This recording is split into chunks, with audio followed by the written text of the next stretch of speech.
John Calipari's first 6 seasons at Kentucky were absolutely incredible. He won 190 games while only losing 26. He won the SEC regular season 3 times, made the SEC championship game 5 times, won the SEC tournament 4 times. His NCAA tournament record was 22-4.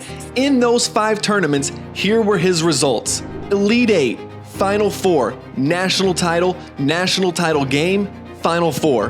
That is elite. He had just taken a team with 8 5-stars to a 38-1 record. Not only was Kentucky having success as a team, Calipari had sent 25 players into the NBA. He proved that you can win with freshmen and sophomores. He proved his platoon system worked. His critics never looked more wrong. This was going to be a machine that produced NBA talent and hung banners regularly until Calipari left. But that's not what happened. If you didn't watch the first video, my grandfather has kept stats for every UK basketball game since 1974. And using his notebooks to capture the real-time reactions of a diehard fan is a fun way to help tell these stories. Part 2 would take us to book number 7 and Kentucky's 2015-2016 season. Kentucky lost 10 players from the platoon squad and a coach as Orlando Antigua became the head coach at South Florida. However, Poythress was back for his senior season. Junior Marcus Lee alongside Haitian superstar Skal Labissiere should have been dominant down low. And guards Tyler Ulis and freshman Jamal Murray should have provided enough firepower for this to be another great team. And it looked like they would be early on. Skal had like 22 points in his debut for Kentucky. You know, that was the first time they beat Duke since 1998. Oh, really? Yeah. And when the Cats lost to UCLA, it snapped a long winning streak of regular season games. Kentucky would hold on for a 75-73 win over Louisville at home, and we had no way of knowing that that would be the last image we would see of Rick Pitino in Rupp Arena. As SEC play got going, Kentucky was in the hunt to do something they had not yet done under John Calipari, and that was repeat as SEC regular season champions. But a couple of losses that should not have happened prevented them from doing so. First, they led by 12 in the second half at Auburn, but would end up falling to the Tigers for the first time in 19 games. Then they led by 21 down in Knoxville, 34-13 in the first half, and lost. How does that happen? How do you blow 21-point leads? But the toughest loss of the season came at Texas A&M when Teddy Valentine teed up Isaac Humphries for celebrating too hard. A&M would make the free throw and then win on a tip-in at the buzzer. Screwed by the refs. We did that. We did that, and that cost them the SEC I've never championship. heard of a call like that. Calipari got thrown out of a game in 2.5 minutes at South Carolina, but Kentucky went on to win by 27, proving that Kenny Payne won those games. But when Kentucky defeated LSU on the last game of the regular season, it meant that they would share the SEC regular season crown with Texas A&M. But if we're being honest, winning the SEC in 2016 didn't necessarily mean you were a great team. Kentucky didn't face one ranked SEC opponent until they faced Texas A&M again in the SEC championship game. It was one of the more entertaining SEC championship games. In overtime, Derek Willis hit the go-ahead 3 late, and Jamal Murray's 3 put the game to bed. It was the 6th time in 7 years that Cal's Cats played on Sunday at the SEC tournament, and it would be the 4th time they won it. One thing that's disappointing, my guess is we'll be a 4 seed. Now you all would say, well, you should be a 3 seed. They were picked before the game. But somehow, Texas A&M got a 3 seed and Kentucky got a 4 seed. How does Texas A&M, the team that Kentucky was tied with for the SEC regular season crown, who Kentucky beat in the SEC championship game, whose only win over the Wildcats came at home when the referees gave it to them? Explain that to me. How does that work? After Kentucky beat Stony Brook in the first round, they would then go into the second round and lose to Indiana 73-67. The Hoosiers are back. They're back again.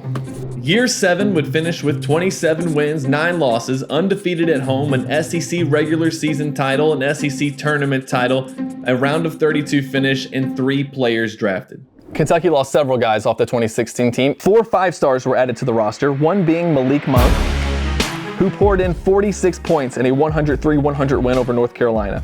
After beating Arizona State 115-69. The Cats were back to being ranked number 1. This was one of Calipari's most talented teams. They should have gotten a 1 seed, and the only reason they didn't was probably due to some losses they took early on.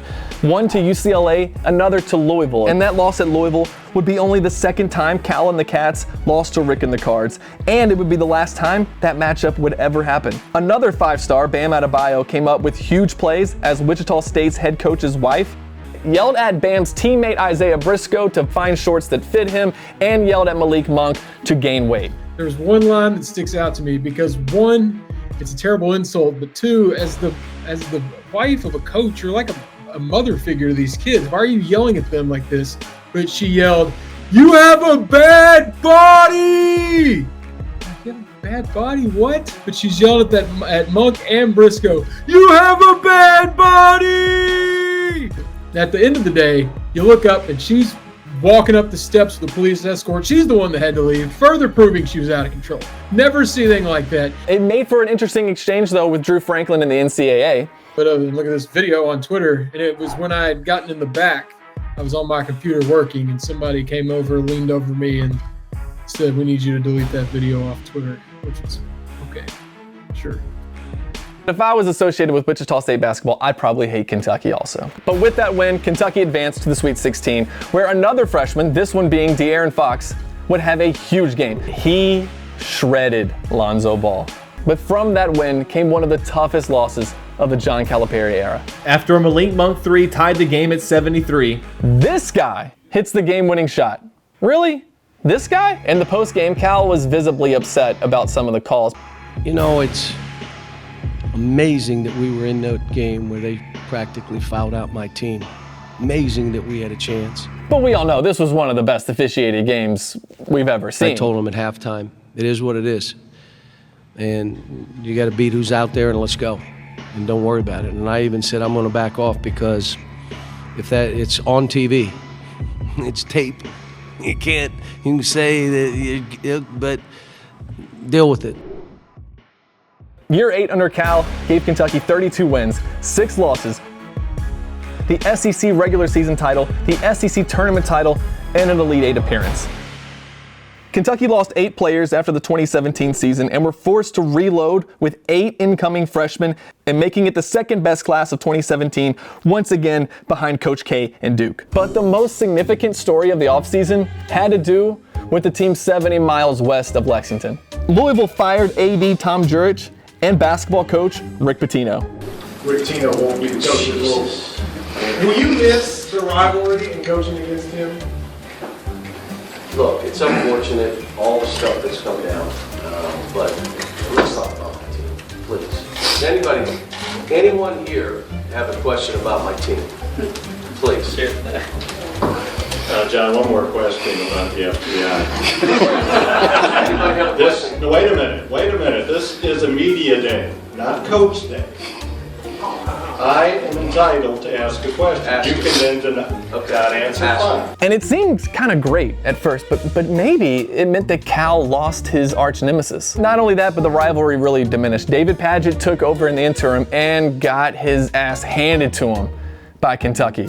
The Cats hammered Padgett's Cards 90-61. Also, after replacing Tom Crean with Archie Miller, the Hoosiers were back. They're back again. Now for Kentucky, it was originally thought that Quade Green was going to be the starting point guard. But Shai Gilgeous-Alexander took over the role to start the season and would wind up being one of the best NBA players to have played for Calipari. The most notable win was a regular season victory over West Virginia, where the Wildcats erased a 17-point deficit. They would then pull off a mini miracle to beat Vanderbilt at home.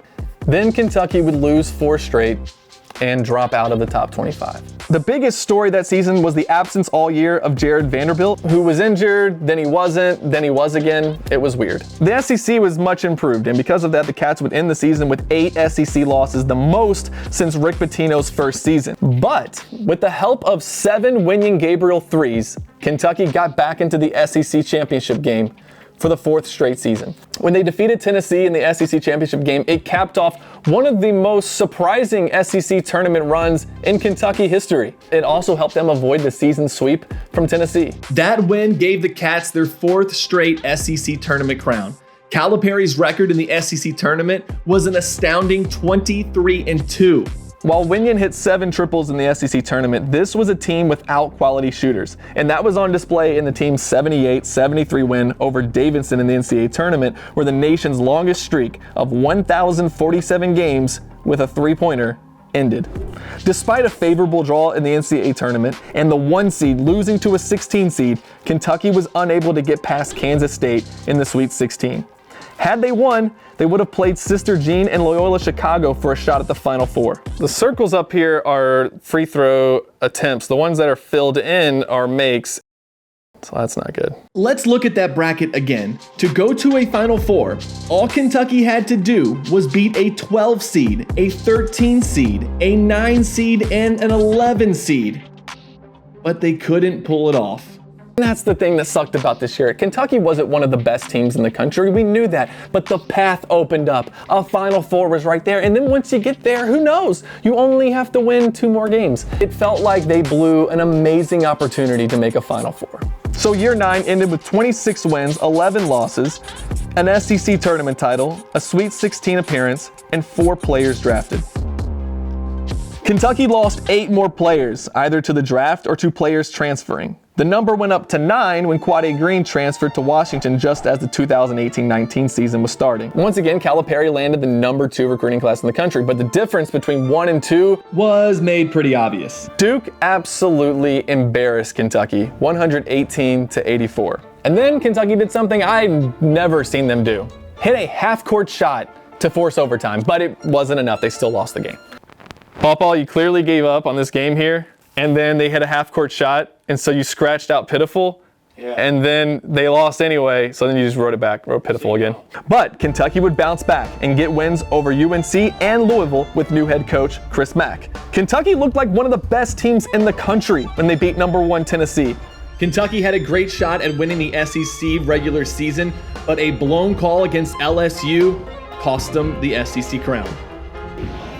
Goal, a shot clock violation, and they said it was not reviewable. And then they changed the rule to say, why would you want to lose a game on a shot clock violation and it's easy to go check? Well, this one's easy to go check too. The Volunteers would get the Cats back in Knoxville and then again in Nashville. And it was the first time since 2013 that Kentucky would not be playing in the SEC championship game. It ended an incredible run, 5 straight years of playing on Sunday. Kentucky would earn a 2 seed in the NCAA tournament. Right before Kentucky plays Houston in the Sweet 16, North Carolina loses to Auburn. Auburn's best player goes down. If Kentucky beats Houston, you have a real reason to think as a Kentucky fan that you're gonna see your Cats go to the Final Four. Tyler Hero, who was a bucket for the Wildcats all year, hit a 3 to beat Houston, and that put Kentucky 1 win away from the Final Four.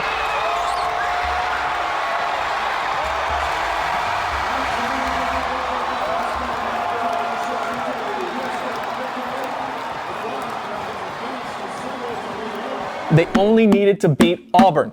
That's it. An Auburn team that they had beaten twice already, once at their place and then beat the hell out of in Rupp Arena. But we all know what happens next. Kentucky led 30-20, but then Jamel Baker was called for a foul, leading to an Auburn 4-point play. Hero gets beat one-on-one. 2 guys get swatted at the rim.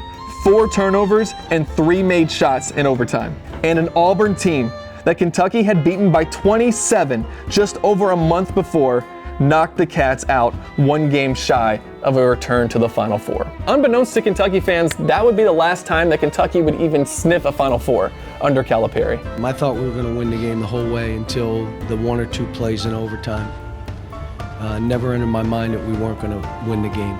Year 10 finished with 30 wins, 7 losses, an SEC tournament semifinal appearance, and 3 players drafted. For the first time since Cal had been in Kentucky, the Wildcats did not have one of the top 2 recruiting classes. Calipari was unable to land James Wiseman, but they still had a great class coming in, plus junior Nick Richards. Freshman Tyrese Maxey was like that against Michigan State, propelling the Cats to number 1 in the nation. However, it would be short-lived, because a team that would go on to go 0-16 in the Missouri Valley Conference came into Rupp Arena and knocked off the number 1 Cats. Seriously, there should be studies done to try to figure out what the hell happened. And it was around this time that the World Health Organization started reporting about pneumonia cases in Wuhan, China. But there was no human-to-human transmission, so we would probably all be fine. Kentucky would bounce back and win overtime contests with Louisville and Texas Tech, and win the SEC outright by 3 games. The Cats led big at home versus Tennessee, but somehow collapsed late. Something was clearly off with sophomore Ashton Hagans, and he was suspended going into the final regular season game versus Florida. In that game, Kentucky trailed by 18 with under 12 to play, but battled back to win it on an E.J. Montgomery tip-in. Up by 17 and lose, down by 18 and win. Now, contrary to how people think about the end of the 2020 season, they were never going to be a 1 or a 2 seed because of that loss to Evansville and the NCAA using the net to seed teams. But unfortunately, we never found out what seed Kentucky would get or what they would have done in the NCAA tournament or the SEC tournament. Because as it turns out, those pneumonia cases were slightly transmissible.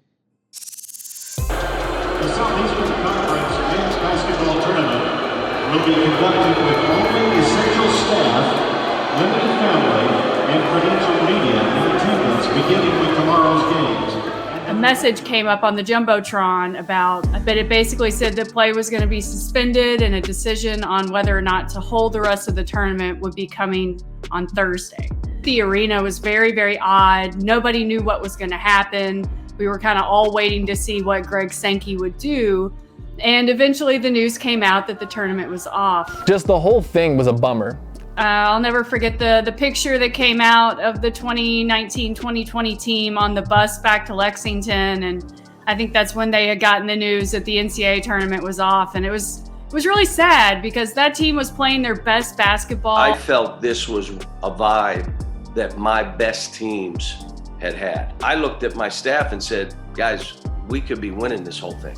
Reddit put on a simulated tournament using an old video game, and I watched that. As far as I'm concerned, those are the actual results. And in that, I think Kentucky lost in the Elite Eight or something. So that's probably what would have happened anyway. I remember we even had an intern who did a Beers with Bashir daily post where she would promote a local craft beer with the updates from Bashir every day. And, all of us adjusting to virtual life on Zoom press conferences.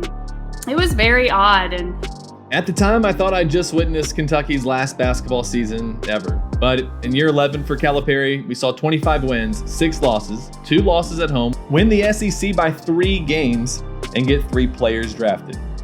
That time period of 2016 to 2020, they won an SEC title in 4 of those 5 years. And the 1 year that they didn't, they went to Elite Eight where they lost in overtime. These were great years under John Calipari. By any other program's measurement, this was incredible.